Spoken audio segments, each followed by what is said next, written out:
காரடையான் நோன்பு கதை.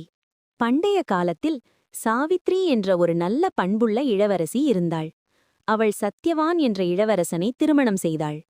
ஆனால் ஒரு முனிவர் கூறியது என்னவென்றால், சத்யவான் திருமணமான ஒரு வருடத்திற்குள் உயிரிழப்பார் என்று. அதை கேட்டும் சாவித்ரி தன் கணவரை விட்டுவிடவில்லை. அவள் கடும் விரதமும் பக்தியும் செய்து கணவருடன் காட்டில் வாழ்ந்தாள்.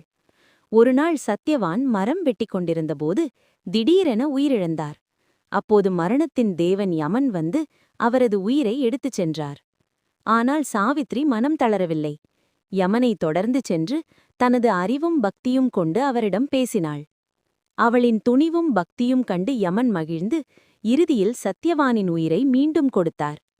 அந்த நாளை நினைவு கூர்ந்து பெண்கள், உண்டேன் காரடை, கொண்டேன் நோன்பு, என் கணவன் நீண்ட ஆயுள் பெற வேண்டும் என்று பிரார்த்தித்து காரடையான் நோன்பு கடைபிடிக்கிறார்கள்.